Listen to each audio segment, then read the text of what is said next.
Someone asks you to take on extra work. Inside, every part of you is screaming no. You're already running on fumes.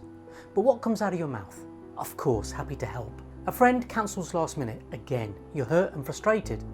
But when they check in, you hear yourself say, no worries, totally fine. Your partner does something that bothers you and you let it go again, because bringing it up just feels like too much. If any of that sounds familiar, I want you to know two things. First, you're absolutely not alone in this. And second, people pleasing isn't kindness. It's a coping strategy, and it is costing you far more than you realise. People pleasing is everywhere right now. On TikTok, it's one of the most resonant conversations happening. The villain era trend, where people are finally giving themselves permission to prioritise their own needs, is resonating with millions. Why? Because it names something that so many of us feel that have never quite had the language for. Here's the psychological reality. Most chronic people pleasers learned at some point early in life that keeping other people happy kept them safe. That being agreeable, accommodating, endlessly helpful, that was how you earned love, approval, belonging. Maybe in your family, maybe at school, maybe in a relationship or a workplace that didn't feel safe. And I want to be clear, that wasn't weakness, that was a survival strategy.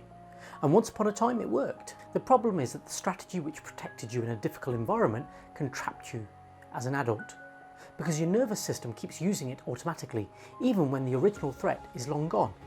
And the cost accumulates. Resentment that simmers beneath every, of course, exhaustion from constantly managing everyone else's emotions before your own. A creeping anxiety that you're not sure who you even are underneath all the accommodation. Because here's the truth nobody tells you. Every time you say yes when you mean no, you're not just setting aside your own needs, you're abandoning yourself. And you can only do that so many times before you start to lose the thread of actually who you are. Here's the reframe I want to offer you today, and it's one that changed the way I think about this entirely. Saying no is not the opposite of care, it is care for yourself and ultimately for the people around you. When you're constantly overextended, resentful and depleted, you're not actually showing up fully for anyone. You're performing presence while running on empty. The relationships you're trying to protect by never disappointing anyone, they're suffering anyway because they're getting a hollowed out version of you. A version that says yes with a smile and quietly resents it. As Brené Brown so powerfully put it, daring to set boundaries is about having the courage to love ourselves even when we risk disappointing others. Boundaries aren't walls, they're a form of self-respect, and when you have genuine self-respect you model it for everyone around you. Learning to disappoint people selectively, appropriately and with kindness is one of the bravest things you will ever do. So how do you actually shift this? Here are 4 steps I take coaching clients through. Step 1, notice the gap between what you feel and what you say. The next time someone asks something of you, just pause and notice, what do I actually feel in my body right now? Does your stomach tighten? Do you feel that familiar urge to smooth things over before anyone's even upset? That gap between your internal experience and your external response is where all the important information lies. You don't have to change anything yet, just start noticing. Awareness, as I always say, is the beginning of everything. Step 2, practice the pause. People-pleasing responses are almost always automatic. The yes is out of your mouth before you've even thought about it. So give yourself permission to insert a pause before committing. Try, let me just check my schedule and come back to you. Or, I need a moment to think about that. This tiny gap breaks the automatic yes and gives you space to actually check in with what you want. It will feel uncomfortable at first because your nervous system is wired to smooth things over immediately. And that's okay. Discomfort is the feeling of growth. It gets easier. Step 3, learn to decline with warmth. Here's the thing that stops most people pleasers from ever saying no. They imagine the other person will be devastated, furious, or will stop valuing them entirely.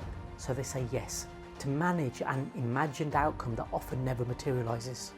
In reality, a warm, honest no is almost always received far better than a resentful yes that breeds contempt over time. Step 4, build a values compass.